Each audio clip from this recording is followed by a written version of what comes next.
I am a candidate, because I cannot leave Côte d'Ivoire to wackles, dixit Alassane Ouattara. But who is the real wacky? It was by way of conclusion, during the so-called strategy meeting with his inner circle, that Alassane Ouattara closed the meeting with this imbecile declaration. I cannot leave the country in the hands of eccentrics. Indeed, on November 28, 2024, in the presence of his faithful among the faithful, the old man made the fatal decision to be a candidate for a fourth illegal mandate in the 2025 presidential election. A good-natured dictator like him does not run in an election only to be declared defeated. By any means possible, even if it means massacring the people, he will capture power. My dear compatriots, dear friends of Côte d'Ivoire, the year 2025 will be marked by the holding of the presidential election.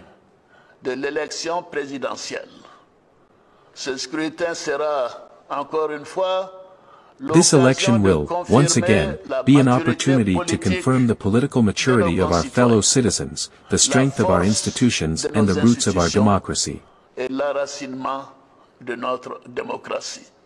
I would like to assure everyone, as well as all of our partners, that the election will be peaceful, it will be transparent and it will be democratic. We must consolidate the achievements recorded since 2011 to continue our march towards development in peace, union and discipline.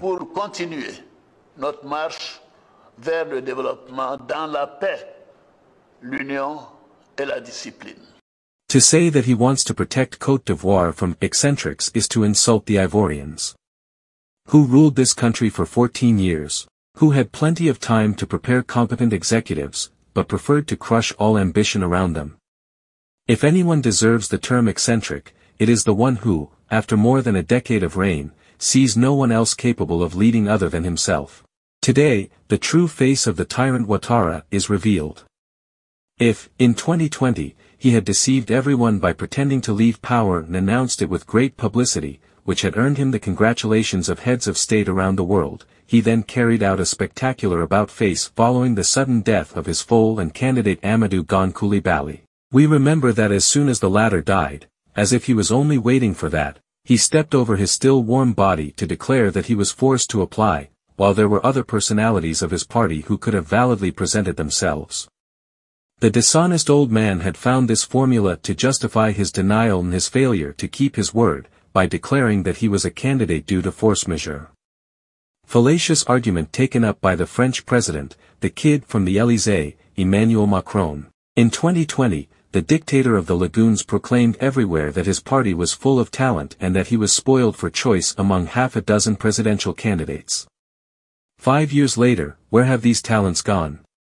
Either they never existed and he was lying, or the octogenarian super-liar methodically dismissed them, proving once again that he is incapable of considering any other candidate than himself. History is full of leaders who, like Alassane Ouattara, believed themselves indispensable, immortal and claimed to protect their countries from chaos. They all ended up in humiliation, rejected by their people or condemned by history. Among them, we can cite Ben Ali, Hosni Mubarak, Mobutu and more recently, Bashar al-Assad. They all thought they were irreplaceable, but ended up being driven out in the most humiliating way. Their obstinacy led them to a shameful flight, and this is exactly the fate that Alassane Ouattara will have, a disappearance into the dustbin of history. By clinging to power through delaying and farcical methods, he assassinates Ivorian democracy and leaves a legacy of division, contempt and instability. Côte d'Ivoire deserves better than a leader who confuses his personal interests with those of the nation. Without shame or consideration for the Ivorians, he claims that he does not want to leave Côte d'Ivoire in the hands of oddballs. What an insult! So, are we the weirdos? Between us, if after 14 years in power he has not been able to form a successor worthy of the name in his party, it is because he himself is the real eccentric, the joker. Alassane Ouattara, Ivory Coast does not belong to you. You certainly led this country, but you cannot confiscate its future. The Ivorians, whom you describe as eccentric, will remind you that their destiny does not rest in your hands, but in theirs. Your stubbornness will only lead to your downfall. But this time, this coup d'état too many will not pass. It will taste very bitter in your mouth. You will be humiliated. Chris Yapi does not lie. Find Chris Yapi on his 2 YouTube channels, his Rumble channel, his TikTok, X, Instagram, VK and Threads accounts.